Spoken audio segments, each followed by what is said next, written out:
I was so excited to get my shipment from Last Bottle Wines in the mail the other day, full of incredible red wines, all from Napa Valley. I love wine tasting, so having this to my door couldn't be happier. Also, couldn't be more excited that today's episode is brought to you by Last Bottle Wines. If you don't know already, they're a Napa-based online wine shop with a twist. They offer just one handpicked wine per day until it sells out, and they're always at incredible prices. We're talking 30 to 70% off retail. And the best part is that there's no subscriptions, no fees, and no minimum purchase. And I could not be more excited to bring this offer right now because they're having a marathon sale, which is coming up March 28th and 29th. Even better, we're offering Dateable listeners 10% off your first order with code DATEABLE. So if you are a wine lover like me, this is a great time to join. And did I mention that shipping is 100% free? So what are you waiting for? Mark your calendar for March 28th and 29th, or get on it earlier if you want. You can sign up at lastbottlewines.com and use code DATEABLE and find out why Last Bottle is the most fun way to discover and buy amazing wine. We are so thrilled to be partnering with Hinge. Hinge is the dating app designed to be deleted. As you all know, I'm a huge Hinge advocate as I met my partner of almost 3 years on the app. Even before meeting him, Hinge was always my go-to app because I met more relationship-minded people here and had some great dates. Clearly, I haven't been on the app for a little while, but I re-downloaded it to check out some of the new features. One that stood out to me was the voice prompt, my best friend's take on why you should date me, where your friend can hype you up. Not only does this make the profile creation less daunting, but it's not always easy to see your own green flags. So to test it out, I asked Yue some fun prompts to get her take on what I could put if I was dating again. So the first one, how long have we known each other? What was your first impression of me and how has that changed? Julie and I have known each other for almost 10 years. My first impression of Julie was that she's very social, but I've learned that she has a lot more depth to her beyond the social butterfly that she is. My next prompt, what do you think are my green flags? I would say she's deeply loyal. She believes in love, curious mindset, and she is fearlessly ambitious. And then last but not least, what kind of friend am I? Julie is the kind of friend who will always have your back, no matter what. Damn, that feels nice to hear. So download Hinge and try voice prompts today. Then find someone worth deleting the app for. The Dateable podcast is an insider's look into modern dating that the Huffington Post calls one of the top 10 podcasts about love and sex. On each episode, we'll talk to real daters about everything from sex parties to sex droughts, date fails to diaper fetishes, and first moves to first loves. I'm your host, Yue Xu, former dating coach turned dating sociologist. You'll also hear from my co-host and producer, Julie Krafchick, as we explore this crazy dateable world. Hey everyone, welcome to another episode of Dateable, a show all about modern dating in the time of coronavirus. Of course, these are special episodes we're doing where Julie and I cannot be in the same room to record. We have to do this over Zoom and not sponsored by Zoom, by the way. They are sponsored by every podcast right now, let's be honest. That's so true. It's so weird to be recording not in the same room as you. I know we're only on week 3 of this, but it just feels so odd because we're in the same city, less than a mile apart, but I know everything has to be virtual. But you know what I actually found out about today is a new dating app that came on the scene. Ooh, it's called Quarantine Together. And it's just was released like yesterday. So it's like brand new and they're just like taking applicants. But I think what's hilarious about it is that in order to get a match, you have to say that you've washed your hands and you've been away from people, and then you can get a match. Oh my gosh. Wait, is this sponsored by the CDC or something? Like the CDC came out with a dating app? No, I think it's probably just a lot of bored people that are working on a side project right now is my guess. I mean, I think that's cool because it's very timely, but I also think what's going to happen after we're all out of quarantine? Are they out of business? They'll move to another, I don't know. They're staying relevant. I guess now's a better time than ever to launch some new dating apps because everyone's searching for what else is out there to facilitate connections, I guess. Yeah, exactly. What's been going on in your life? being on phone calls, Zoom calls, the usual. I've been cooking a lot, which has been really great. Editing some podcasts, Yeah, I think we'll get to it in this week's episode, but I think there's something nice about having the alone time too. It does let you reflect on just what's been going on and what changes to make and all of that. And I surprisingly haven't been, I kind of got over that hump of feeling like, oh my God, I'm here by myself, to not feeling that lonely. Like, yes, I'm alone, but I feel like I've had a lot of interaction, which has been good. Just every day at a time, I try to keep remembering, like, there's really a lot worse stuff going on, like on the front lines. So I'm just lucky to be where I am right now. That's the mentality I'm trying to keep. There's something really empowering to figure out how to do your life remotely. Not just work, but just your entire way of life. It's very freeing to me to know that once we adapt to this new circumstance, this new situation, that eventually we can all just take our lives remote. You can travel for months in a year, but still keep in touch with your friends and family and still do your work and still feel like you are part of society. So I think we're getting there. I think this is a really good social experiment. How has the last week been for you?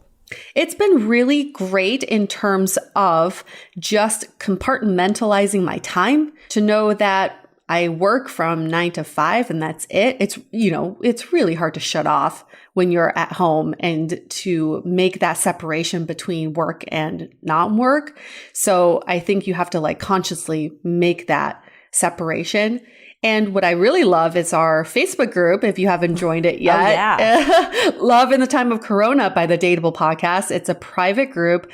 We're having some really interesting conversations in that group and also just seeking support from each other and knowing that we're not in this alone and that we can support each other through all of this. It's been great making some of those connections in the Facebook group. And yesterday I joined this virtual dance party with this DJ that's local and he's really good. Andy, oh, nice. Andy Brody? No, Adam Brody. Oh shit, what's his name? Sorry. I thought it was fantastic. There were 85 people on the Zoom and everybody got dressed up. And everyone's boogieing in their house and it went on for hours. It was fantastic. And he was spitting out some really sick beats. It was wonderful. And I said this in the Facebook group. There were 2 people that were flirting with each other in the chat group, but they were they didn't private chat each other, but they would mention each other's name in that public chat. And then I think they really hit it off. It was kind of funny. It was an organic connection. Well, I think the Facebook group's been really interesting to see how people are coping with this and different ideas. Someone sent over a 36 questions to kind of talk to either your partner or someone that you're with either in person or remotely. And I thought there was just some good ideas of date nights that people have been talking about or date ideas. So yeah, I've been really excited to see what others bring to the table and kind of just get those perspectives. Yeah, please. It's a private group, so we make sure that it's well curated and all of our content is also relatable and relevant for what's going on right now. So find us. It's called Love in the Time of Corona by the DATEABLE podcast. Love it. Here's something else that's been on my mind, Julie, is money. Oh, yep.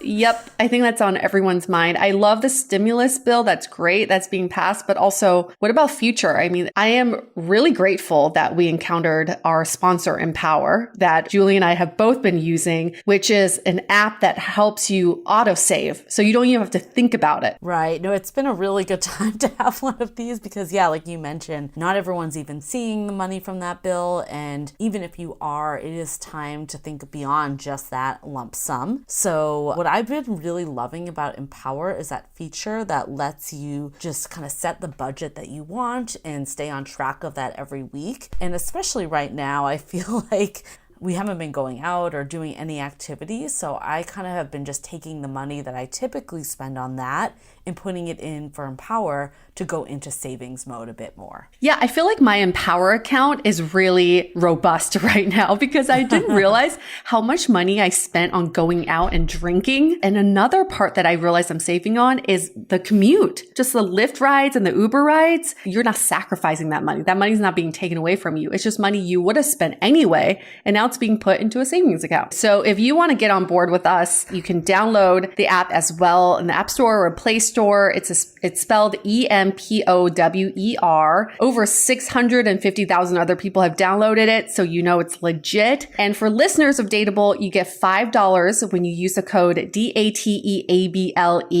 Just visit empower.me/DATEABLE for more details. Cool. Well, yeah, I think this is the perfect time to be having any savings type sponsor. So I'm glad that this worked out. And other than finances, in addition to finances, it's how do I not murder the person I'm in quarantine with? Well, I think this is a funny story too. And this has been definitely a highlight of my week. And our guest that we have on this episode, Shallon Lester, she also said it was a highlight of her week. So that made me super happy. But she's someone that we've been wanting to get on the podcast forever. She has this like crazy popular YouTube channel where she kind of dishes about celebrities and ties their love lives back to actionable advice for the everyday person. So she has some really freaking hilarious content, but it also gets real. Like she really gives good advice. I used to think YouTube personalities were just people who gave out content purely for entertainment reasons.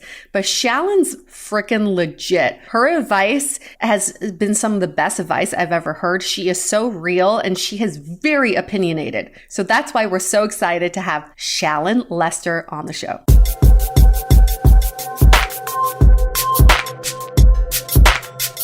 We've got Shallon Lester on Zoom with us so we can see her on video. And she is in her fancy Target sweats. But she's wearing hoops, so she's classy as fuck. But it's hoops, so it's intentional. So this is like a look. Yeah, it's not just the rock bottom of my life. But isn't that funny? That's how you know when they're fancy sweats is when they match. Right. It's very intentional. It's very Blanche Devereaux. I'm in a look, you know? Thank you for dressing up for us. This is like my own personal Met Gala. I'm like, this is my moment. That's part of video only is we really need to get dressed from the top up. Like you could be wearing anything. I know. It's amazing. Right. Yeah, I have no pants I could on. have tentacles. Yeah. Oh, no. Well, if you don't know who Shallon is, then you've been living on a rock because she is a very popular YouTuber. She currently lives in New York. She's been there for 12 years. Originally from Irvine. She's in her early 30s. Pretty single, but also has been taking a dating sabbatical. I guess when you're quarantined, you kind of have to do that too.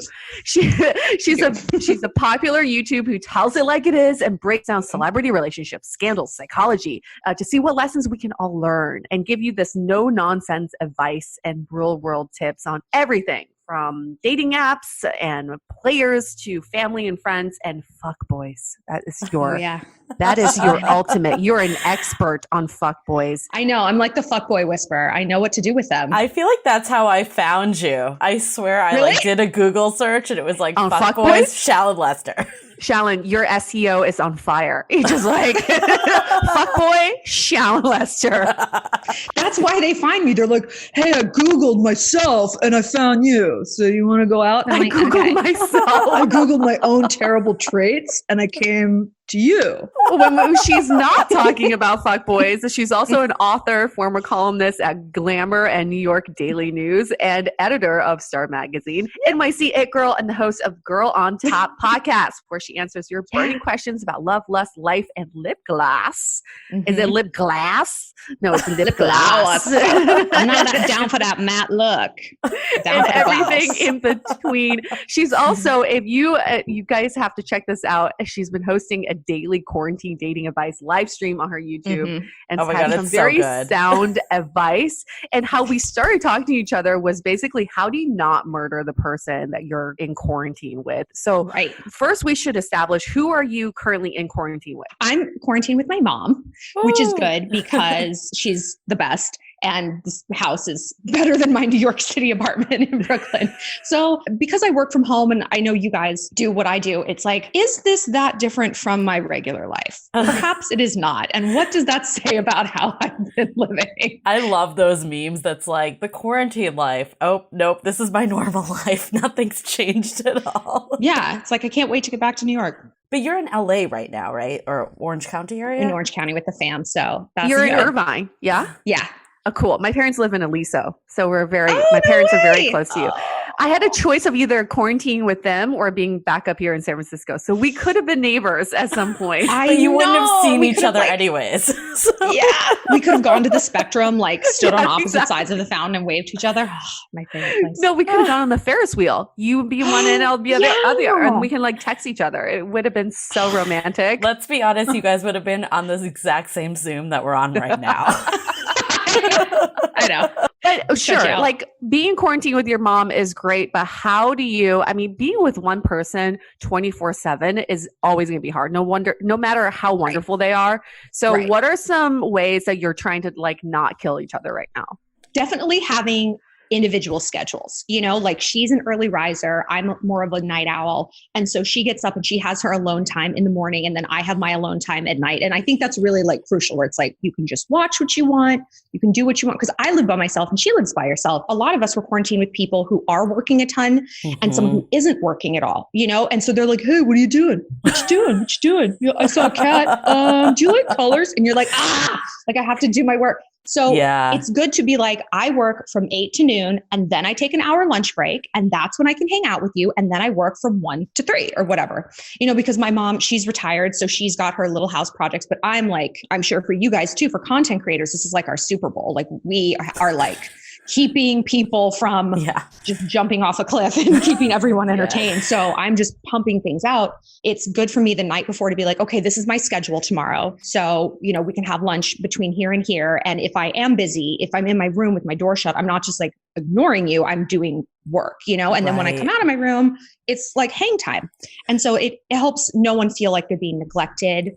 And it gives other people a chance to have their own schedule as well. And that's really crucial because otherwise the emotional load is too much for people to bear. I think especially if you're in like a dating relationship, it's like you can't be your boyfriend's absolutely everything right now, even though he might need that and want that. And if you fall into that pattern, it can be very, very difficult to get out of it. Yeah, especially too with 2 people working from home. There's a lot of like video calls that are happening. I think you've kind of established like different space from your boyfriend. I think that, obviously if you're in a studio, that might be a little harder, right? Yeah. So it does depend on your living situation. But I think as much as you can divide this up into like office work areas, that could help with things too. Yeah, I feel so lucky that I have the store and I can just lock myself in here while he's out in the living room.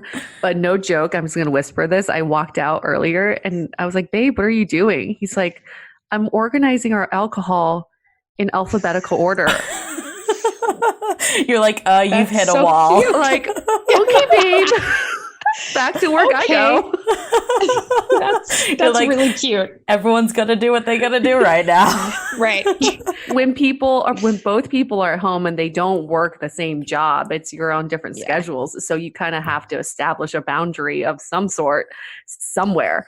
So what about the singles out there? Because I'm kind of on that boat and I have a different set of problems, right? That I'm like literally living alone by myself. Family lives across the country. I kind of miss the window for that.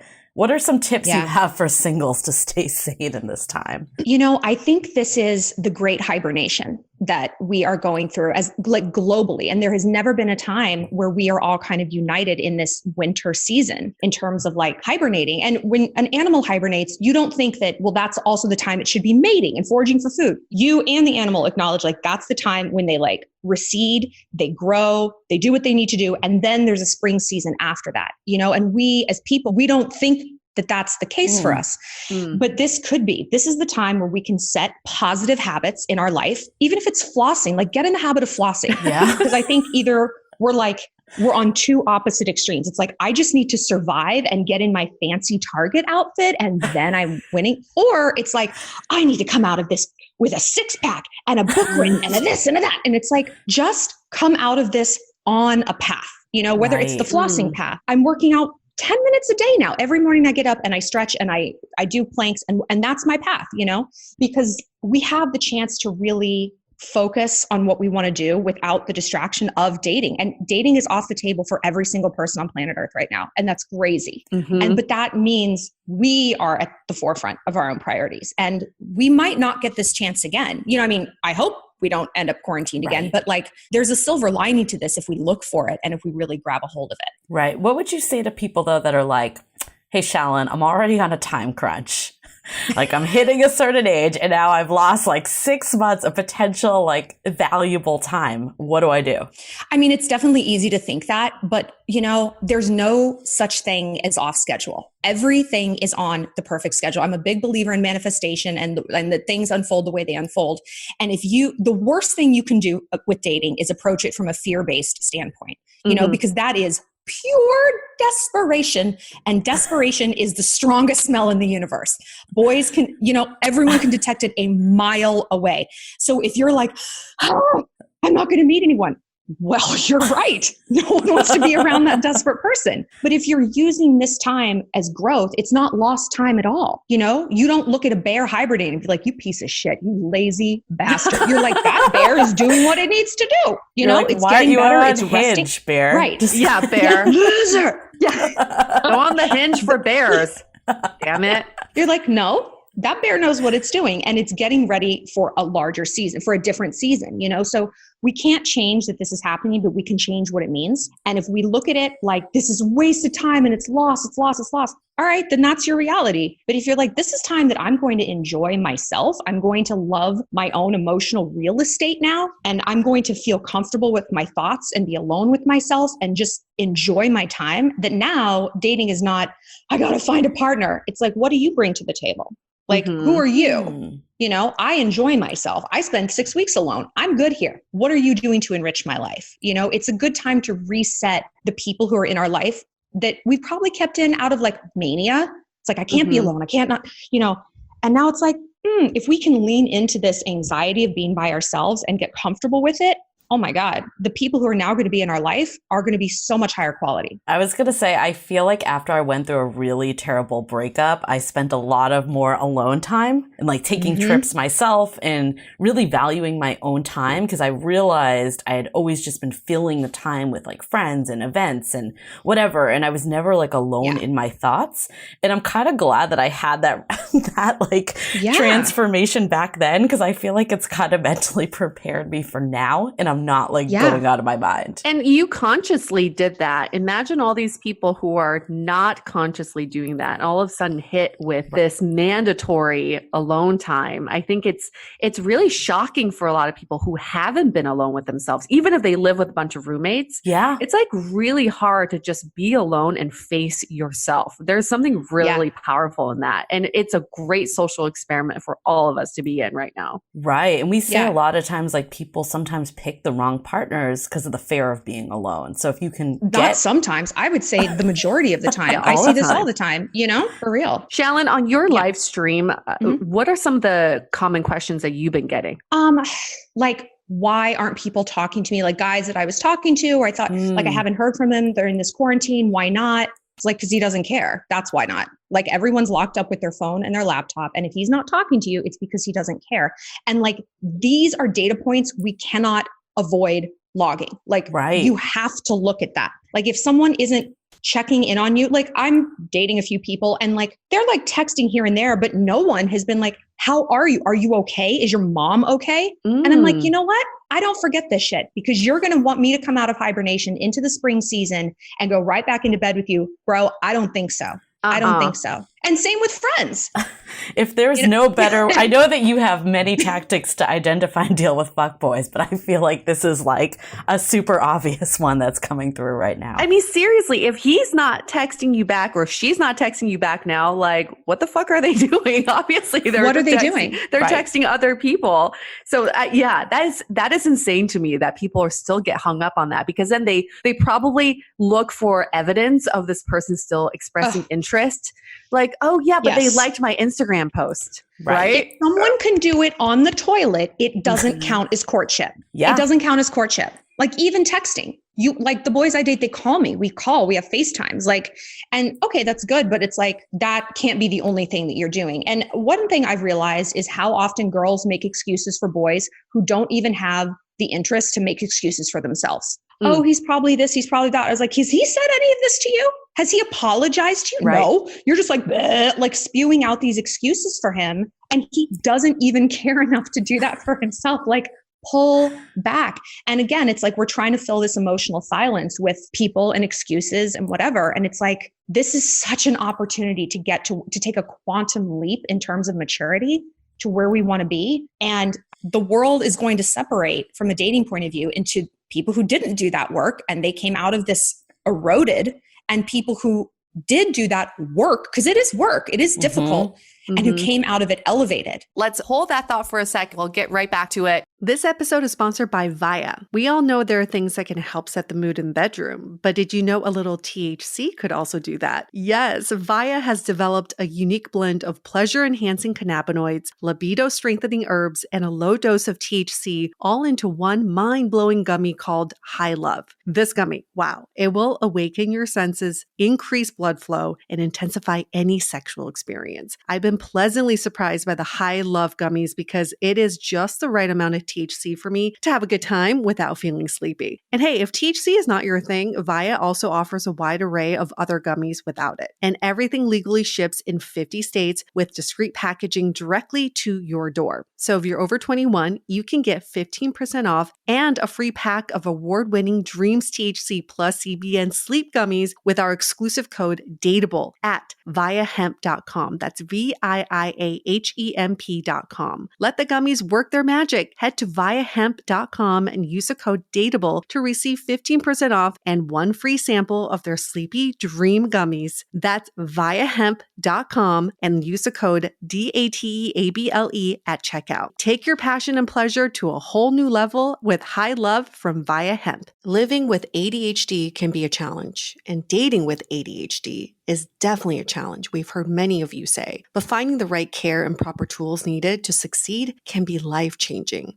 Done is an online ADHD care platform that can get you all the resources you need to help manage your ADHD. Online visits, refills, and a 24/7 care team made for you. In just 1 minute, Done's online assessment can help kickstart your ADHD treatment journey. With experienced clinicians, worry-fill refills, and online visits, you can start getting personalized care as soon as today or tomorrow. So contact an expert team that can help you around the clock and get a personalized treatment plan just for you. Here's how you do it. Take a free 1-minute assessment and book an appointment with a licensed ADHD clinician as soon as the next day. Get continuous care, one-click refills, insurance coverage, and 24/7 care team support with Done for just $79 a month, and pharmacy copays as low as $0. Visit get.donefirst.com/podcast to learn more. That's get.donefirst.com/podcast to learn more. Done. Turn ADHD into your strength. As you know, I recently left my corporate job and I've been in total recovery mode, all about self-care. One of my new routines is the nighttime shower before bed. There's just something about washing away the day and that reflection that's been super helpful for me. I've been using one of our partners, Osea's Mega Moisture Duo. This combo body oil and body lotion are so freaking incredible. It literally feels like I'm at a spa. I realized that the secret is seaweed and other skin level ingredients that are normally reserved for face products. And that's why I was so excited when Osea became one of our partners. And, you know, we're so grateful for partners like this because one, they keep the show going, but they're also super good for all of our listeners and for our own well-being. So if you want to have that nighttime bliss like I am doing, you can get 10% off your first order site-wide with code DATEABLE at oseamalibu.com. You'll get free samples with every order and free shipping on orders over $60. So head to oseamalibu.com and use the code DATEABLE for 10% off. Let us know which products you end up going with. Share them in social. Super excited to see what you end up choosing. What about this situation? Someone who says, okay, I've been dating this guy. Now we're in quarantine. He hasn't really checked in. He's not texting me. Should I call him out on it and communicate to him how I feel right now? Or should I just let it go and just take this as a red flag and know that I should just end this relationship? Calling people out is tough. It's like closure is something you have to give to yourself, because if we could get closure from the people who hurt us, if they were that mature and communicative, we wouldn't need closure to begin with, you know? But if you want to call someone out, you can, but don't do it with hope or agenda. you know, because if you're calling someone out, you want them to respond. You want them to be like, I'm so sorry. You want them to say the excuses you've already laid in place for them. But if you just need to be like, you know what, this isn't working for me, I would say it after this quarantine is over, when they come back, hey, what are you doing? Be like, you know what? You could have asked what I was doing for the last 6 weeks. You didn't give a fuck. So guess what? That's now a two-way street. Right. Well, I think it's also a two-way street in the sense that you could also reach out instead of calling them out. Like, why don't you just hit up the person that you've been dating and ask how they're doing? And no, you don't agree? No, men pursue women. No. Let's debate it. What are your thoughts? Actually, let me say my piece and then I'll have you debate. Okay. It's good. I love the healthy debates. So my personal opinion is, if you've been dating someone for a little, you're not really hearing from them. I always like to give people the benefit of the doubt one time. One time is the key word of this, because you don't really know what's happening with them, right? Like, best case scenario is they're just sitting at home and ignoring you. That actually is best case scenario, in my opinion, right now. God forbid they got sick. They have a family member that's sick. Like, it's real shit happening right now. So I wouldn't want to jump to any conclusions. So what I would do is I'd probably ask them how they're doing, start the convo, see what their reception is. If they give you like one word answers, don't really ask stuff back, then yeah, put them in fuckboy category, but see how that progresses. And then after that, yeah, you don't have to be the one checking in every week. I think at this time, like, we are all trying to not make assumptions that someone is kind of out there to get you. I would like to lead with giving people benefit of the doubt for step one. So let me get your thoughts.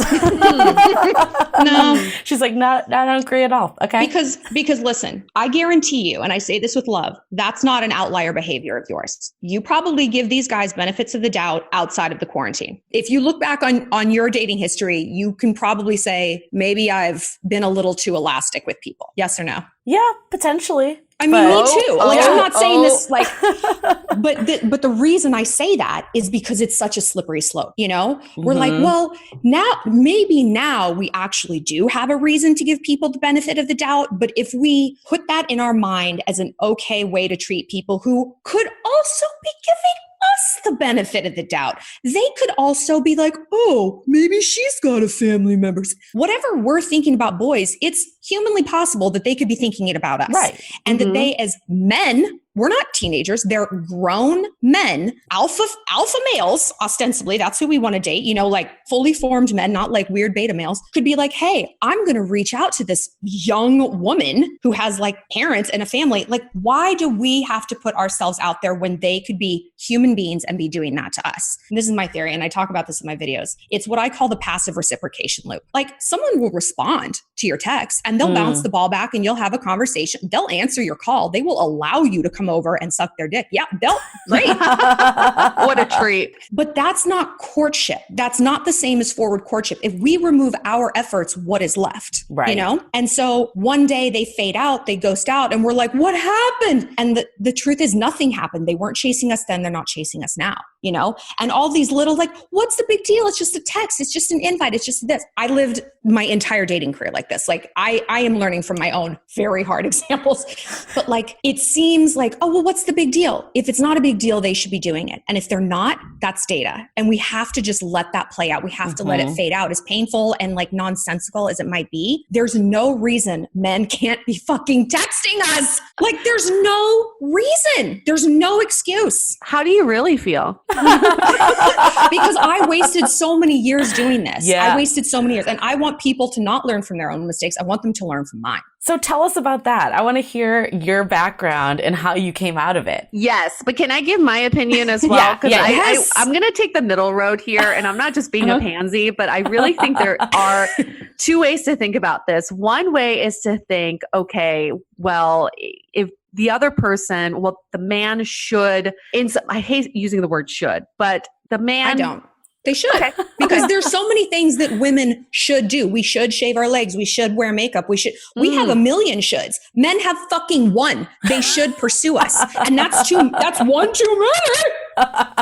And I Go used ahead. I'm sorry. I used to totally feel this way too. I feel like the man should be the pursuer, the courtship, and you should reach out. You should feel like I'm taken care of. And if you don't really care about me. At the same time, I think in this climate of Me Too, okay, and we've talked about this on our podcast too, the gender roles are very confusing, especially for younger men. And we have a lot of younger men reaching out to us saying, I actually don't know what I'm supposed to do right now. Right. I know there's shoulds from before and I know there's shoulds from now. I don't know how to make the two shoulds happen at the same time. So it's a should of I should be the pursuer, I should be the aggressor, and then I should also be respectful and ask for consent, and I should also step back. So I can also see right now during this quarantine some men feeling really confused. I do want to reach out, but should I? I don't know if that's too aggressive. I don't know if that's too presumptuous. Yes, I see. I see the face. I see the duck face. No man. Shallon's like, if a man is trying to tell you that he's not sure if a text message, hey, how are you doing, is too aggressive, he's a fucking liar. That's a lying, gaslighting man who is turning this around. Well, gee, I would check in on you, but you're such a crazy feminist. I don't know how to act. Fuck you. Fuck you. I feel the same way. Don't gaslight women who have finally stood up for themselves and then be like, well, I don't know. You made it so impossible. I guess I just need a blowjob without kissing. I don't know. I'm not sure because I don't want to touch you because I don't know about consent. So you can just touch me. I mean, germs spread the fastest through COVID-19 through kissing. So blowjobs it is, right? I know. I had said that when this thing first started, I was like, here they come. Like, here they come. I do think that because of the quarantine, we should just let it go. I think we should, I mean, I don't mean to be Elsa here, but I think we should just literally let it go because who cares about the gender roles? Who cares about the presumptions? If you truly care about this other person, how they're doing, just reach out with a text. It's not that hard, and we shouldn't be thinking that much about it for both men and women. So if you feel the need to reach out to someone, stopping yourself and being like, no, I shouldn't because this person should have done it first. Like, who cares? This is not a game. This is not a race. We're no longer in competition with each other. It's not me against you. We're in this together against coronavirus. So why don't we just unite and just let the wall down? Yeah. Because we're still animals and there's not a female in the animal kingdom that pursues the male. That's not how it goes. And if anything, we should use this time to reset our behavior. And like I was saying, like, it's such a slippery slope. It's like, yeah, right now, let's all just come together, hands across America, whatever. But we know that is going to bleed into after this quarantine because we were probably doing it before, you know? Maybe we're like the girls who cried wolf. It's like, all right, well, now really is the time that we can like set aside these games or whatever. But the fact is they're not games, they're courtship, and men pursue women. We have our thing that we have to do. We give birth. Men never take that off our plate. That's just not how it goes. So if a man can't even text us and take that off our plate, and because we were talking about gender roles and the Me Too thing, if a man isn't pursuing me, that tells me he doesn't understand what it's like to be a woman and he doesn't care. He thinks he deserves to be courted and chased the same because we're the same. We're not the same, sweetheart. We're not physically as strong as men. We have the pay gap. We have laws against our bodies that men are never going to have to deal with. We're the ones who get raped and beat up. So if he thinks that we're equal, he doesn't understand women. And I dare say he doesn't want to, and he probably doesn't really like women. And I want to see that. I need to see that writing on the wall about who I'm dealing with. Anyone can be nice in service of a blowjob. Anyone can be charming for a few dates. But if he, at the end of the day, you should be coming to me. No. That's who you really are. So I think there's two guys out there. Like, I think there are the actual guys like you've been describing that are like, oh, I'm going to hit you up in 6 weeks once this shit blows over and everything's going to go back to normal. And I'm just too selfish. And I think that is a fuckboy. And I'd love your definition of a fuckboy. But I think the other side, and this is the guy that UA and I come into contact with, is there are these like super clueless guys that are maybe beta men that you don't want to date, but they exist, right? So I don't think all men that aren't making moves are necessarily doing it maliciously. Whether they're the guy you want to date or not, that's another story. But I do think there is a pocket of them, exactly what you said. There are those guys out there. How do you decide if it's that guy or the clueless guy? How do you know? Let's take a moment for our sponsor, Generation Tux. While during this time, many plans are being postponed, especially the big day for some, we still wanted to pass along this great offer from them for when plans resume again. For all you men out there planning your special day, Generation Tux takes away the headache of finding you the perfect tux. You simply create your look online, including your groom's party, and everything arrives within 14 days of your big day at your doorstep. Generation Tux offers free home try-on program for grooms. You can also get free swatches delivered straight to your door. And after the big event, you just throw everything back in the box and use the prepaid label to drop off at UPS. So keep note of this: free shipping, free swatches, free home try-on. Now you can save money and time with Generation Tux. Check out generationtux.com/dateable and use the code DATEABLE for 10% off your entire groom's party. Again, that's generationtux.com/dateable and check out with the code DATEABLE. Now back to this episode. How do you decide if it's that guy or the clueless guy? How do you know? You know what? What's the difference between a bad driver and a drunk driver? Nothing. In terms of outcome, nothing. They can both do the exact same amount of damage. And I didn't mean to, doesn't insulate anyone from being hurt. You know, and like there's fuckboys, but on my channel, I talk about good guy fuckboys. Okay. You know, where it's like, they're not a bad person. They're a good guy, but they're like, you just get all twisted about them. And for me, a fuckboy is someone who treats you like you're in a different category than you are. There's really only 3 categories: friend, booty call, girlfriend, right? Don't treat me like a girlfriend if I'm a booty call. Don't treat me like I'm a friend if I'm a girlfriend. That's when girls go crazy, as guys love to say, because like we're making decisions based on a reality that does not exist. You know, we're going down this rabbit hole thinking we're on one path and we're not. Jerky guys do that more purposefully, like the true fuckboys. Right. But good guy fuckboys do it more cluelessly, you know? And the result is the same. Our obsession, our broken heart, our confusion, we feel stupid. So it's like being clueless is correctable, but we teach people how to treat us. What we permit, we promote. I say this all the time. What we permit, we promote. And so if we're taking that call after 6 weeks of not hearing from someone, okay, I'll hang up. What did you just permit and promote? You know? Right. So that's why we have to get really, really good with ourselves about what our boundaries are and what we will and won't accept, and fucking stick to it. Even if it means, okay, I'm sitting at home now by myself, and okay, now I have to get back on Tinder. It's quality versus quantity, you know? Right. And when you can't be alone, you don't want quality.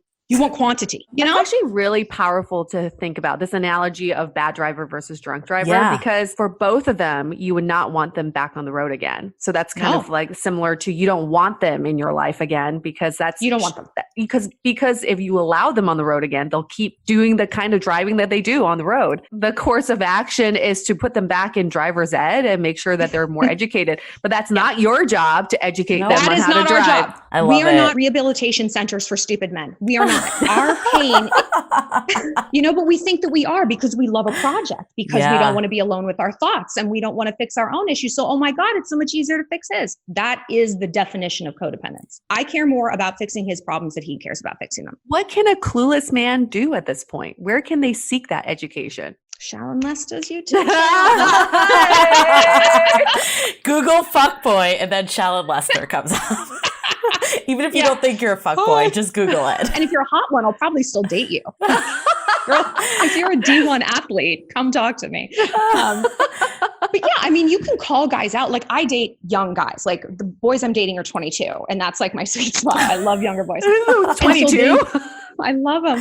Like fresh out of the oven? Like what? So like 10 years younger, you're going. They're so cute. But why? I've realized that there's not a huge correlation in terms of age and maturity. And like the worst breakup I ever had was a 40-year-old. And I was talking about clueless. I was trying to like give him feedback and be like, you can't do this. And he's like, I don't fucking care. He's like, you don't like this? I'll trade up for a 25-year-old. Yikes. But it's like the boys who are younger, you give them feedback and they're like, oh, okay. Like they're still like willing to learn about women, you know, they're in school. They're literally learning all day. Like, they're still in college for sure. But I think that's a good point. It's like if someone is willing to work with you versus telling you that they just know how it is, that's a good sign to see if they're really a fuckboy. Yeah, but going back to this driver analogy, I can't get off of it because I'm still on this highway. I'm like, hey, driving down this highway looking for a drunk and bad driver. I feel like the onus is, yes, on the men to get their education, but also on other women, because other women, there's some women who will be like, just go for a mile. You're only allowed on the road for a mile. And that guy will take that mile and stretch it to 5 miles. And the next woman will be like, it's cool. I know you're a bad driver, but you can go on the road as long as it's just under 5 miles. And this fucks it up for the rest of the women who come onto this road. And they're like, no, I don't want you on this road. And they're like, oh, these other women let me drive 6 miles. You know what, though? Totally. I think this goes back. I'm sticking to my original guns on the one call out, okay? She's handing out driver's licenses left and right, just like... one driver's license, and then I revoke that shit.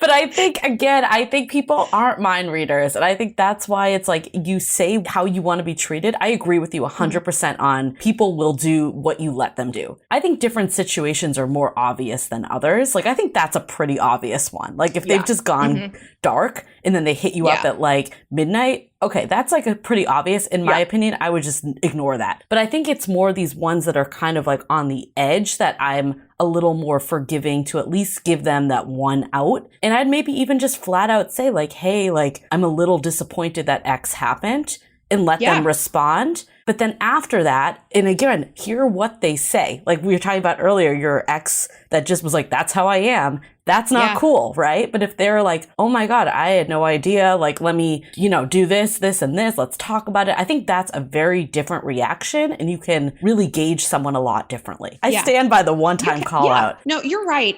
But what I've learned is like, everyone's going to say, oh, I'm okay. Yep. And even my douchey ex, he didn't flat out say, I'll trade up. But I mean, he implied it. And at the end of the day, his behavior never changed.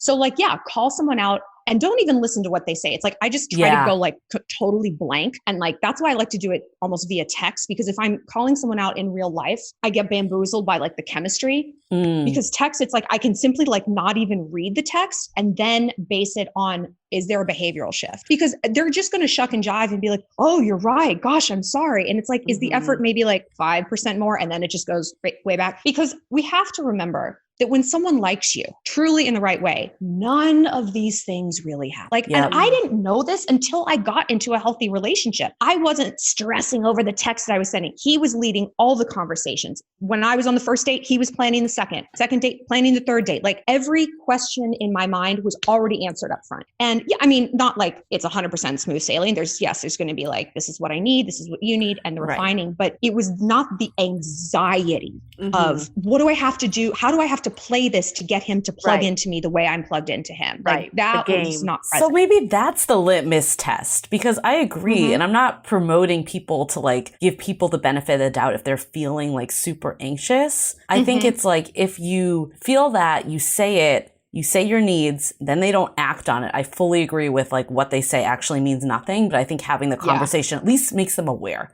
and then you can see how they act. Yes. But I agree, if you're feeling on edge, anxious all the time, like listen to that feeling. Yeah, because we don't understand that is not how it's supposed to feel. And that sounds so obtuse and obvious, but it isn't obvious if that's all you've ever felt in relationships and dealing with boys. It's like, and you watch movies and it's like they break up, they get back together, love never runs smooth. Like actually it should run pretty darn smooth for a really long time. So what's your story? I want to hear your story, and I want to hear about your past fuckboys, how you identified them, how you changed it, and then how you got into healthy relationships. The old, young, and geriatric. Give it to us. I had gone down all of these paths too. Like I had done everything that I caution girls against. I had done like times 1 million. And I was so chronically single, and I would look around my life. I'd be like, I'm an author. I'm cute-ish. Target. And super cute. Like hoops. Yeah. Like I never had a problem meeting guys. I had a problem keeping guys. That would be so corrosive to my self-esteem. I'm like, well, they like me until they get to know me. This is horrible.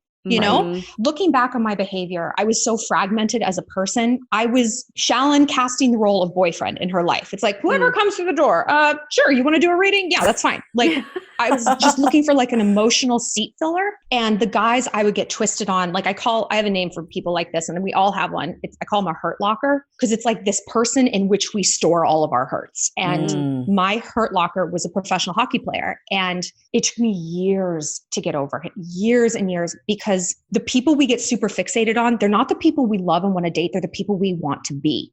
And we don't know how to translate these traits. Like we do like female to female, like a girl crush. But boys, it's like he had his whole life together. He was so humble. He was so hardworking. He was so focused. And I was literally none of those things. I was like bratty and lazy. And so I was like, I love you. And all of my hurt lockers, they've been boys that I've imprinted on during a really low emotional point in my life. Like I was married for about a year and I got divorced. And I met this boy after that. And I was like, I'm obsessed with you. Like I couldn't even breathe. My moods lived and died by whether or not we were talking. And it was a horrible, manic place to be. And it was because I wanted to be him, because he was like young and fresh and just starting his life. And I felt like my life was over, like I felt washed up and terrible. And when I finally stopped running from all of those feelings and focused truly on my life and did like housekeeping emotionally for myself, everything started to change. You think like, oh, doing that work, it's going to be a year and a half of celibacy and daily crying. And it's not.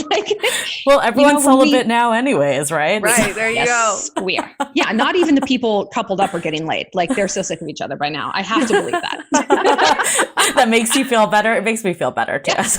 We're fucking like bunnies. Don't worry. It's all happening. It's fantastic.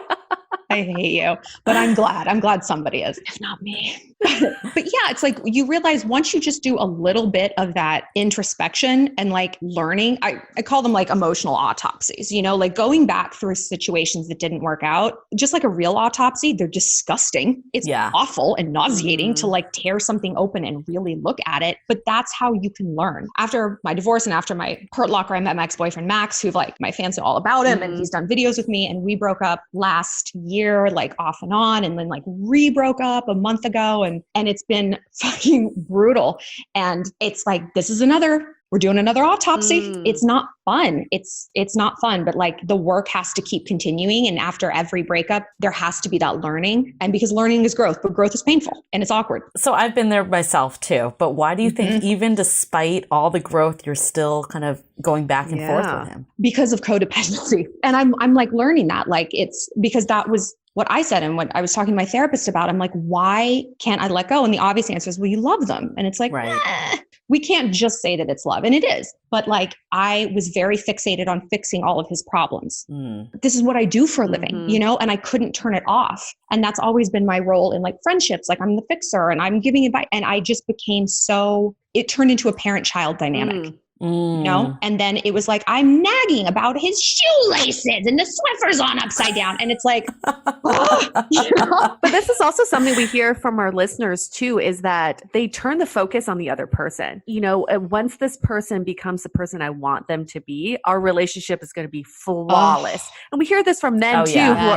We've had one guy who said, if I can just show her how perfect I am for her, then we be perfect together. And it's because he's turning that focus on the other person, and it never will work out great that way, because the focus should be on yourself, because you can only control yourself. You can't control the other person. Right. Ironically, like the thought of controlling ourselves seems so much more overwhelming than controlling other people. Why is that? Because we have pain. When we look at our own issues, we have pain, and our mind and our psyche, the chief function is to insulate ourselves from pain, because it costs us energy, and energy costs us food and mating and shelter. We're like cavemen. And so if we can control someone else, we have this neutrality where it's like, well, fuck, I don't know, if they fight with their parents, no skin off my back. Like we can walk away from those issues, but we cannot walk away from ourselves. When we think about examining our own issues, it just seems like this pit, this bottomless pit that we're going to fall into. We're going to start crying and we are never going to stop. I talk about like psychological splinters. Like you get a splinter and pulling it out is going to hurt, but you also know that if you leave it, it's going to fester. It's going to get so much worse. And you have to just yank it out, because at least now you're sad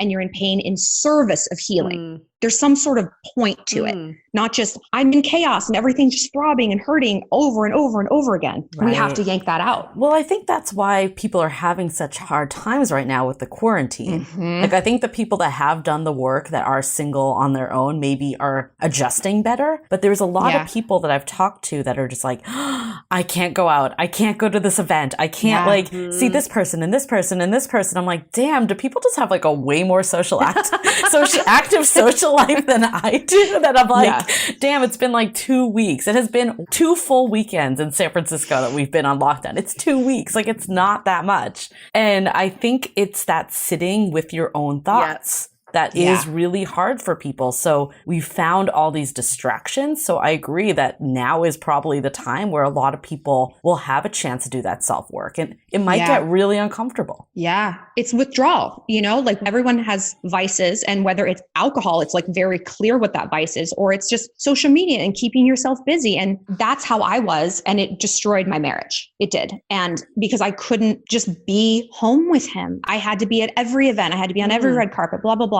Who the hell wants to be married to someone like that? Right. That wasn't what he signed up for. And he thought he was going to change me, and I thought I was going to change him. And it cost me a wonderful person, and I was like, I'm not just going to hurt for no reason over this. Like, I'm going to learn something. I'm going to grow somehow from this and be okay being alone with myself. I mean, there was a lot of other reasons, but at least that was something that was coming from my side of the street, that like, okay, this is something I can focus on. But also a lot of people who get out of marriages, the first relationship they jump into, they want to apply all of their learnings into that person. And they think, well, I learned all this from my previous marriage that I can make this relationship perfect. And when that relationship doesn't work out, you feel like a failure. You feel like, what happened? Why did I not apply the learnings like the way that I wanted them to? That's a really good point. It's super interesting because I feel like too, a lot of times people are like, I really want to be in a relationship. I don't have time to date. I feel like we get that over and over and over again. And it's like they cannot find time in their schedule to like go and meet these dates because they have too many events. They have too many friends to see. They have too much work to do, whatever it may be. And I think this is like actually causing people to slow down and like make that time. I think it's bringing to the surface the importance of relationships, because at the end of the day, that's like who is there for you is your loved ones. And hopefully by slowing down during this time, people will actually be able to slow down a little in their actual lives once things pick up to make room for that partner. Right. Because I mean, it's like someone saying, I really want a good body, but I don't have time to work out. It's like, okay, well, I think you know the outcome, Yeah, people say this all the time. And it's like, well, how is just, if you're in a relationship, first of all, how are you going to get there? But second, like when you are you just magically going to have all the time in the world? Like, unless you just literally throw your life away. That's the other thing. That's a really good point. It's like a relationship is not just this thing you wind up and it just goes of itself forever. It's like that to me tells me people are being like, I used to be, where it's like, I'm casting for the role of boyfriend. I'm casting for the role of whatever. It's like, you just need like a person here and to fill that role. They're just going to be here and read some lines and you're good. I don't know. It's like, I love dating. I love the ups and downs even. It's exciting and like meeting new people. Yeah. And the best case scenario is, oh my gosh, now this person's in my life more and there's room for them. And when people say marriage is work, like it is. Every relationship, friendships are work, coworker relationships are work. Like if they just want to go to that like level 10, the sweatpants and Netflix level, I don't think they really have the emotional IQ to sustain that. So like, well, no wonder you don't have it. You're not putting in the work. That's the problem. This is what we hear from a lot of people too, is that they want the family. They want the kids. They want the house with the dog and blah, blah, blah, blah. But then they're not willing to pave that road to get there.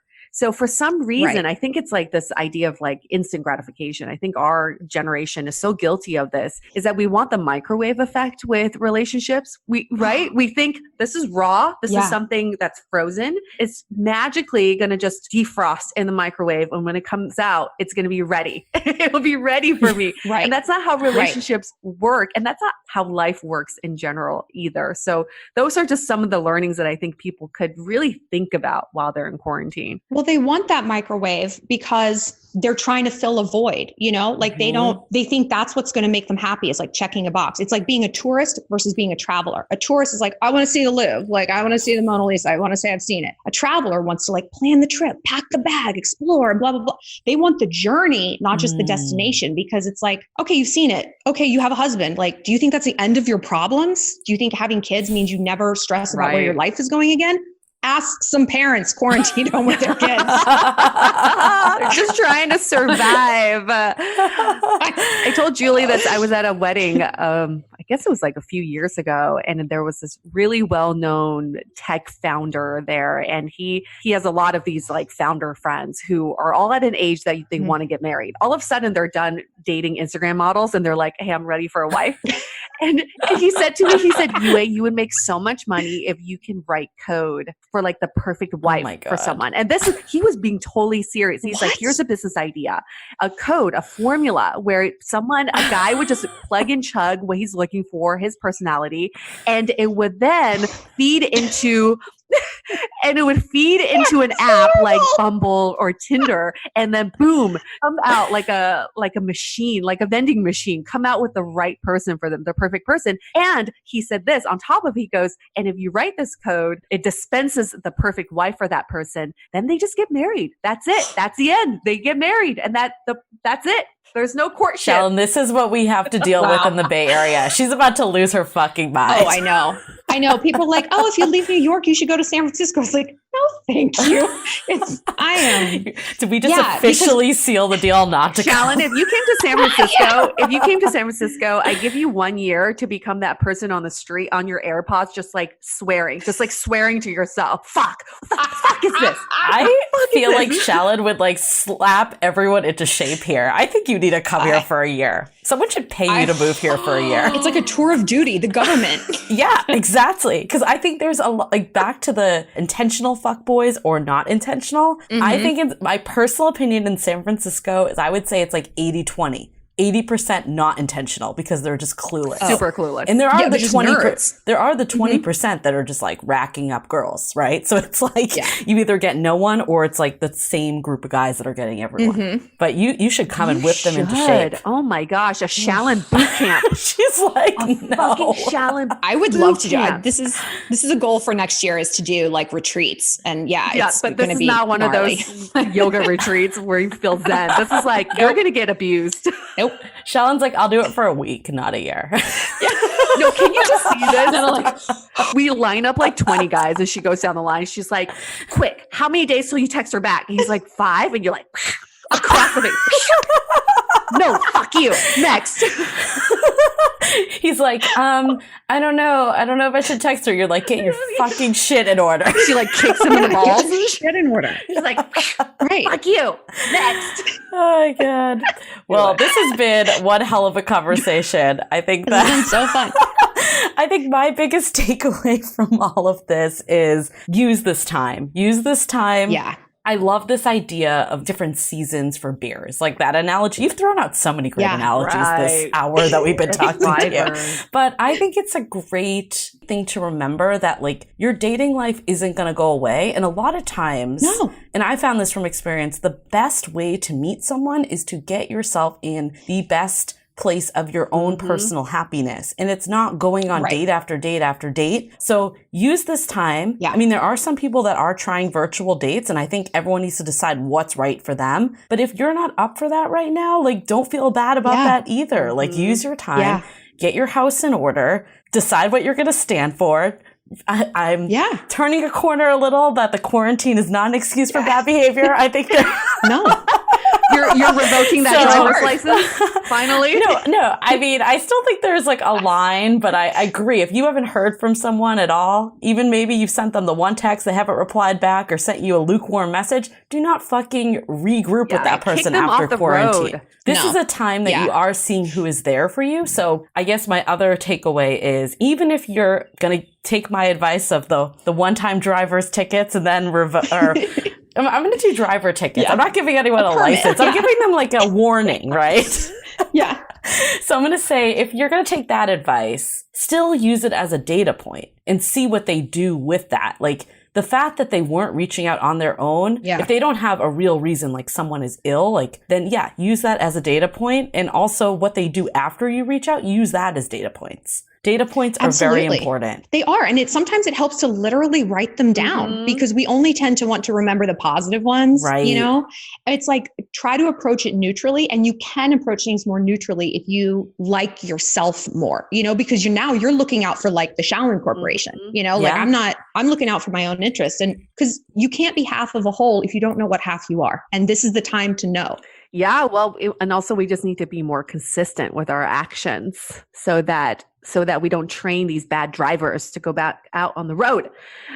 Two major takeaways for me. One is I love what you said, Shallon, the words in service of something, because I think sometimes when we sit with our feelings, we see there's no end in sight. When is this depression, the sadness, this loneliness going to end? But when you put in the context of in service of something, then you feel like you're climbing a ladder, that there is an end in sight. So I'm feeling the loneliness in service of me feeling free after this, feeling more confident after this. And that way you can visualize your emotional ladder of how you can climb your way to your ultimate happiness. And this other idea of what you said about dating people who you want to be, that is so fascinating. I actually have never really thought about that, but that's because who you want to be is someone you admire. So of course you admire the person that you're dating. I've been reading this book called Atomic Habits, James Clear. I'm sure some of you have read it too, but it's a fabulous book all about how your habits can feed into your ideal identity. If you are starting to see your pattern of falling for people who you want to be, start writing down what their identity is, because it's not about them, it's about you, right? So if this is the identity you wish to be, then your everyday habits should be a vote for that identity. When I wake up in the morning and I read an article about this, is that a vote for this identity? Or is that a vote for another identity? And he talks about how you just keep casting votes every day in your daily habits on that for that identity that you really want to be. And it's a great way to collect data as well, to see how you're really doing this.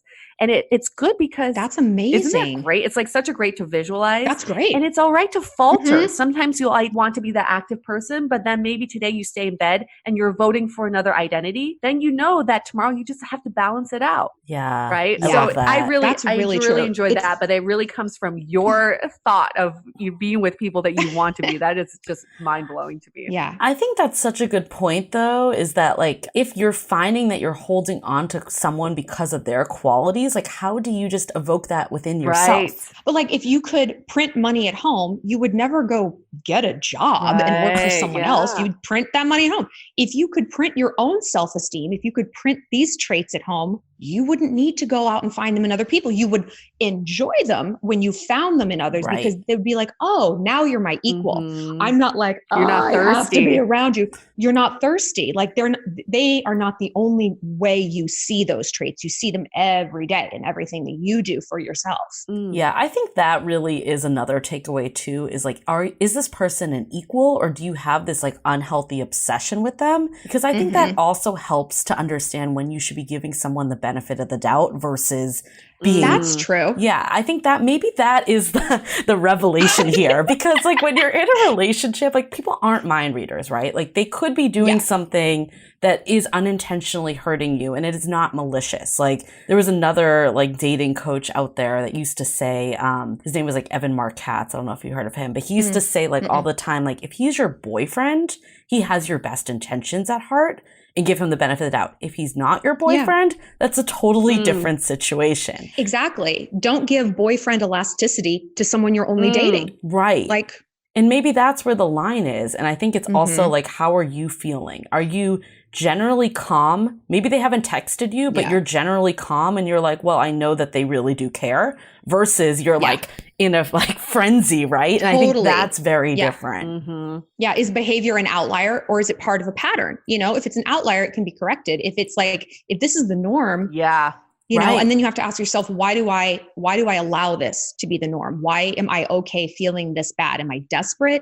Is this how I felt around my parents? Is this how my mom felt around my dad? You know, where does it end? And again, that kind of thing feels like bottomless to explore, but it really isn't. Like even just being aware, like once I became aware of like why I had that codependent thing with my ex-boyfriend, I was able to back away from it. And it's like, okay, now I see that the part of my brain that's telling me to do this is like demon brain, you know, like it's my demon brain. It's not my rational Shallon brain. And I'm like, okay, thank you for the suggestion, demon brain, but I'm actually not going to go with that choice, you know? And just that sliver of objectivity made all the difference. We still broke up, but damn you, demon brain. Demon brain is horny. I don't know. It's horny like demon. the 90%. It's like the 90% rule though. Like, are you feeling good like 90%? Yes. Or is it like every day there's a new emotion happening? Like those are ways that you can really identify how much of a fuckboy this is. But Totally. I think the one last takeaway that I have is I love this bad driver, drunk driver analogy. Just because someone's not aware of what they're doing doesn't make it okay. And I think a lot of times we justify that behavior. It's, oh, he's a nice guy. He doesn't know what he's doing. He doesn't mean well. If you're not feeling good, and again, this goes back to what we were just saying, is this a pattern or a one-off? If it's a one-off, call it out. If it's a pattern, it doesn't really matter what his intention is. No, because it's not your job to fix him. And that's what we almost like that. If it's a pattern, it's like, oh, now I get to dig in. I have a project. No. Yeah, you can't tell go him. sew a mask. You can't tell him to go to driver's ed, but still let him drive to your house. I mean, that's just not, he's not going to learn anything from that. So let him figure out that he needs to go to driver's ed on his own. Yeah. Yeah. So Shallon, you do your daily live stream from 3 to 4:30 Pacific time every day on your YouTube channel. If anybody wants to tune in, and you're going to be doing this for the foreseeable future. I took like the last day or two off just because I needed to like reset. But I'm still doing my daily videos on like Love is Blind, the Kardashians, Ellen, and like what we can learn from people like that. I forgot to say this at the beginning, but the whole reason we like started talking and did this collab is because I commented on what you guys posted. The engagement video. You guys thought I was kidding. I was not kidding. I was like, I told Julie that I didn't think you were kidding, and she thought you were kidding. She's like, reach out to her, see if she wants to elaborate on it. I'm like, I don't think she's kidding. I think she was really mad by the post. I was like, I'm going to report this to Instagram. This is offensive. People getting engaged. This is ridiculous. Hey, we got you. The plan worked. The plan worked. I fell right into your I feel like trap. we've been trying to get you on the podcast for some time now. We've like hit you up a few times, so we got you. We trapped you. Well, now you're stuck with me. I'll be back on here whenever our game playing really worked. That was the whole point of that post. You just didn't know it. Mission accomplished. But for anyone that doesn't know your YouTube channel, can you kind of tell people where they can check it out? Yeah, it's just my name, Shallon Lester, on YouTube. And you can follow me on Instagram, Cameo, and TikTok at ShallonXO. And my podcast is called Girl on Top, and it's out every Wednesday. And if you guys have a love question and you want to like talk to me one-on-one, I answer individual questions on my website, Shallon Lester. Awesome. And if you're interested in the Shallon boot camp where she'll kick you in the balls, let us know. We're going to start a wait list right now. Yeah. And if you don't want to be in the boot camp and you are a D1 athlete, you may also slide into my DMs. I love it. You're like, I'm all against fuckboys unless you're a D1 athlete. Then all the rules don't apply. I mean, because you know what? You've got the abs to back it up. So I'm not mad at that. If you're going to be a douchebag, you have to be hot. That's all I ask. Exactly. The horny demon is talking again. But I think that is like on a closing note. I think it is a good lesson for all men, right? Of how would a woman be feeling right now? Can you put yourself in their shoes, whether it's you're intentionally trying to fuck someone over or totally clueless? Can you just take a step back and be like, okay, I'm not getting the dating results I want. Is it me? Because I feel like a lot of times people play the victim mentality, right? It's like, why don't women like me? And it's like, wait, could I just put in 10 more minutes to better understand women opposed to 10 more minutes complaining that no women like me? Right. It's like, be a human being. Be a human being. And like, women are constantly giving feedback. We are constantly talking and sharing how we feel. It's like, maybe just listen. In service of a blowjob. Just try it. Sweet. Okay, we're going to wrap this up. Thank you so much, Shallon, for being on Dateable. You are... Thank you. This was so fun. Such a riot. You're unstoppable. You're unstoppable. We love you. We love you. Love Girl your on content. top. Yeah, Shallon on top. That's how it is. It's her world and we just live in it. I'm glad. I love it.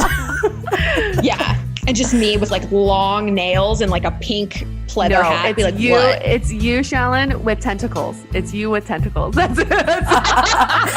And hoop earrings. And hoop earrings. That's all you need. Sweet. Okay, we're going to wrap this up. Stay dateable. The Dateable Podcast is part of the Frolic Podcast Network. Find more podcasts you'll love at frolic.media/podcasts. Want to continue the conversation? First, follow us on Instagram, Facebook, and Twitter with the handle @Dateable Podcast. Tag us in any post with the hashtag StayDateable, and trust us, we look at all of those posts. Then head over to our website, dateablepodcast.com. There you'll find all the episodes as well as articles, videos, and our coaching service with vetted industry experts. You can also find our premium Why series, where we dissect, analyze, and offer solutions to some of the most common dating conundrums. We're also downloadable for free on Spotify, Apple Podcasts, Google Play, Overcast, Stitcher Radio, and other podcast platforms. Your feedback is valuable to us, so don't forget to leave us a review. And most importantly, remember to stay dateable.